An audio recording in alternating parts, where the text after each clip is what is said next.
Whenever you're on a long-term weight loss program, there is always going to be some vacations that come up. In this video, we're going to show you how Dr. Keith recently handled his vacation following a ketogenic diet. Hi, I'm Dr. Becky. I'm a college instructor of the Science of Nutrition. I'm Dr. Keith. I'm a chiropractor in private practice for the past 26 years, and you're watching Two Fit Docs, where we take weight loss resistance and turn it into weight loss results. And we do that, if you're familiar with our channel, by following Keith, using him as our guinea pig so that we can show you how we scientifically approach weight loss and kind of bypass a lot of the fads.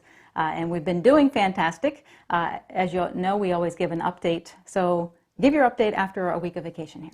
So a week of vacation, not being on the scale, I came back and this morning I was 3 pounds heavier than I was last week.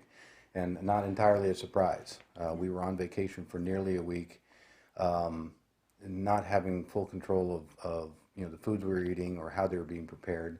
So we'll have to see how that goes. The interesting thing is this is week 31.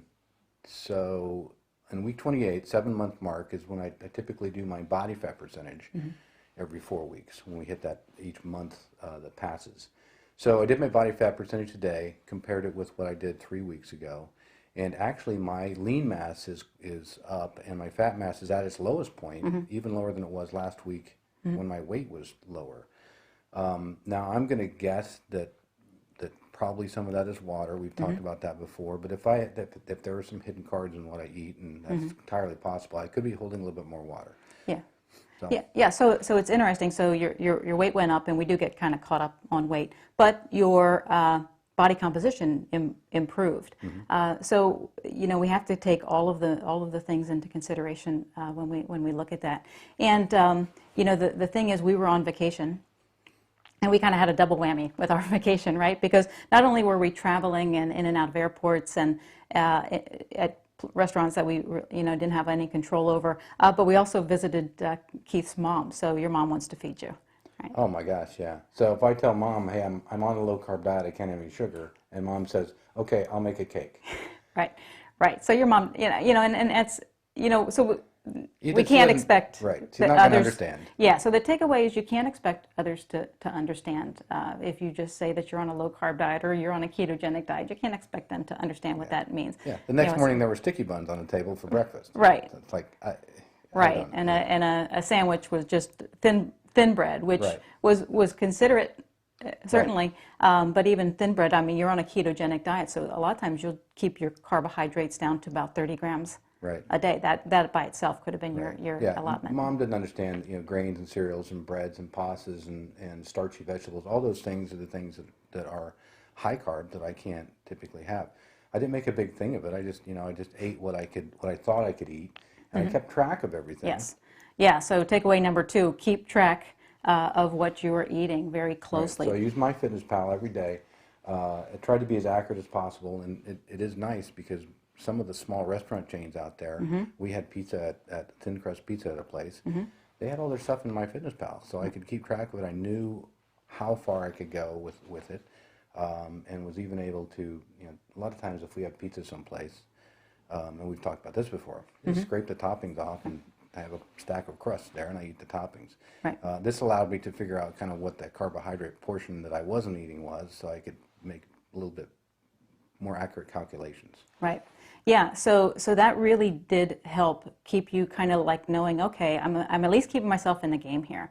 And another way you kept yourself in the game was that you carried along with you some snacks that were okay snacks, maybe not the most ideal as far as health-wise, but so share what you took along with you to kind of help you get past all the temptations for cake and sticky buns and things like that. Well, and it wasn't just the cake and the sticky buns. When we're traveling, we had a day of travel on the beginning and at the end, and you're going from airport to airport. And if you're in an airport these days, I mean, it's Chili's, it's McDonald's, it's this place and that place. There's it's hard to find anything that would be considered healthy as far as my concerns are.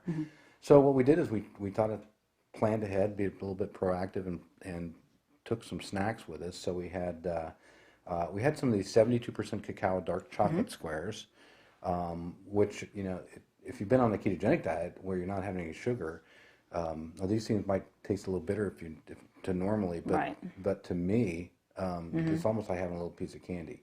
Yeah. Now you can't have a ton of them, obviously, but it was enough to kind of satisfy, that little bit of. Yeah, they'll take the edge craving. off the temptations Right. from the other foods, so Right. your willpower stays strong. We Yeah. also had some packaged beef sticks that we could take with us that were the perfect ketogenic because they're higher in fat, and I don't think they had any carbs in them, or maybe 1 gram.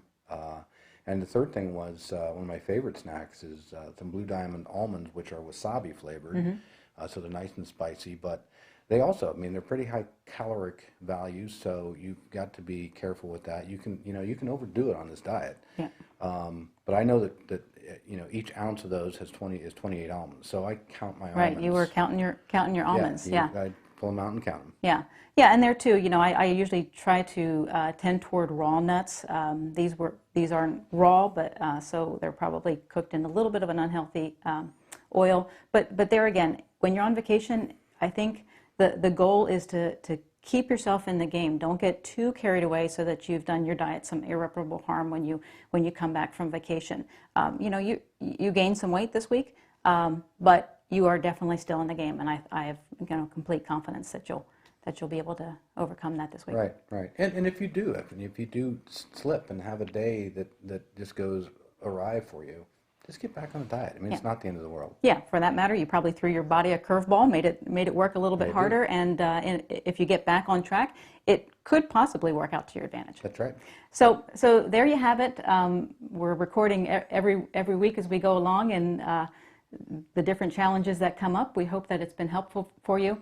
If you're just joining us and you have not downloaded our starter kit, it is a document we put together that shares the foods that Keith has added to his diet and those that he's taken away to get the phenomenal weight loss that you've had over the past 31 weeks, which is in the 70 or 60. Yeah, it's in the mid-60s right now. Yeah. So, phenomenal results over the span of what we've been doing. So we will leave links to that starter kit here for you. Right, and please, if you want to follow along and see how we're doing, how I'm doing, please subscribe. There'll be a button somewhere around the video here. And let's see next week to see where my weight's at. See if I can get this 3 pounds of maybe water off, and see if I can even get a little lower. See what's going on with my weight then. Yep, sounds good. All right. Thanks. We'll see you next week.